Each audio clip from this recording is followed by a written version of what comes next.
Hello students, आपके अपने channel सरल हिंदी 94 में आप सभी का स्वागत है।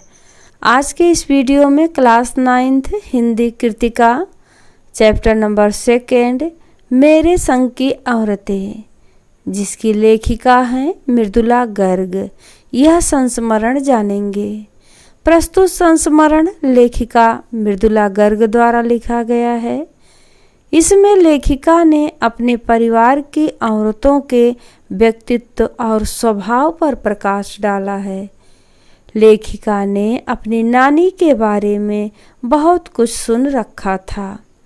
लेखिका की नानी अनपढ़, परंपरावादी और पर्दा प्रथा वाली औरत थी। उनके नाना ने तो विवाह के बाद कैम्ब्रिज विश्वविद्यालय से बैरिस्ट्री पास की और विदेशी शान शौकत से जिंदगी बिताने लगे, परंतु नानी पर इसका कोई प्रभाव नहीं पड़ा। अतः नानी ने अपनी पुत्री यानी लेखिका के माँ की शादी की जिम्मेदारी अपने पति के एक मित्र स्वतंत्रता सेनानी प्यारेलाल शर्मा को सौंप दी। वे अपनी बेटी की शादी आज़ादी के सिपाही से करवाना चाहती हैं। अतः लेखिका की माँ की शादी एक स्वतंत्रता सेनानी से हुई। वे अब खादी की साड़ी पहना करती थी, जो उनके लिए असहनीय थी।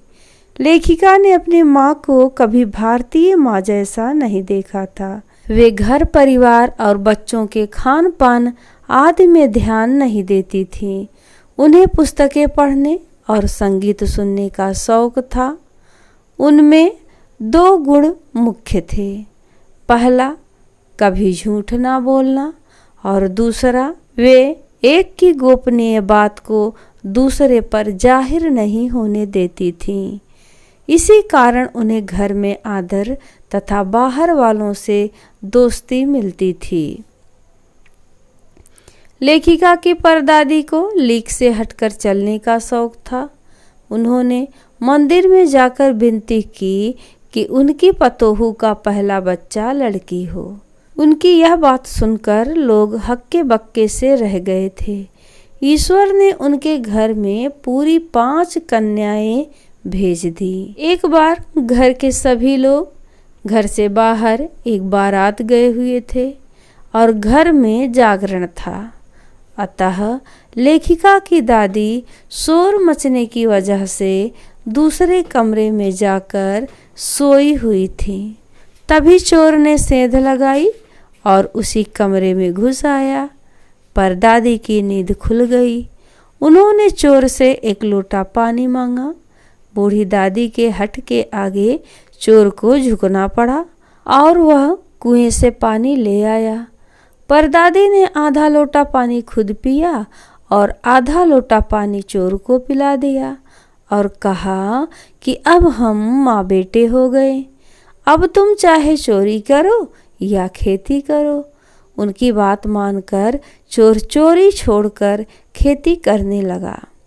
आगे लेखिका बताती हैं कि लेखिका के बहनों में कभी इस भावना की बात नहीं आई कि वे एक लड़की हैं। पहली लड़की जिसके लिए परदादी ने मन्नत मांगी थी वह मंजुला भगत थी। दूसरे नंबर की लड़की खुद लेखिका मृदुला गर्ग, घर का नाम उमा थी। तीसरी बहन का नाम चित्रा और उसके बाद रेणु और अचला नाम की बहनें थीं। इन 5 बहनों के बाद एक भाई राजीव था।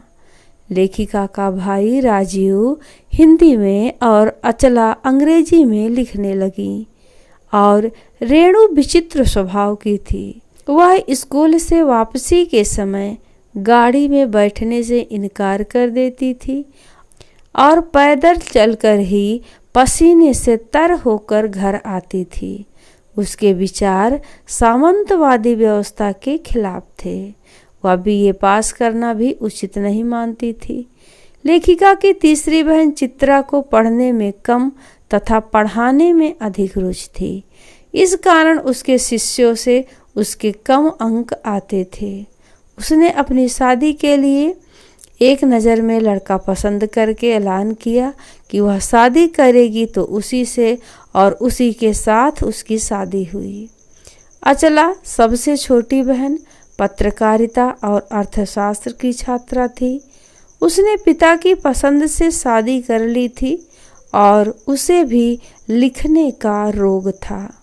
सभी ने शादी का निर्वाह भलीभांति किया। लेखिका शादी के बाद बिहार के एक कस्बे डालमिया नगर में रहने लगी। वहीं पर वहाँ की औरतों के साथ उन्होंने नाटक भी किए। इसके बाद मैसूर राज्य के कस्बे बागलकोट में रहीं।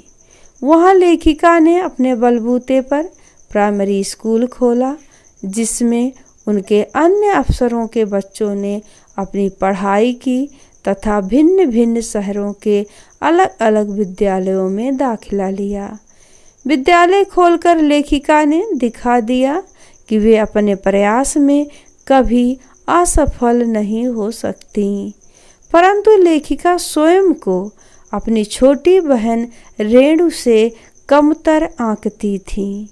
वे एक अन्य घटना का स्मरण करते हुए लिखती हैं कि दिल्ली में 1950 के अंतिम दौर में 9 इंच तेज बारिश हुई तथा चारों तरफ पानी भर गया था। रेणु की स्कूल बस नहीं आई थी। सबने कहा कि स्कूल बंद होगा, अतः वह ना जाए, किंतु वह नहीं मानी।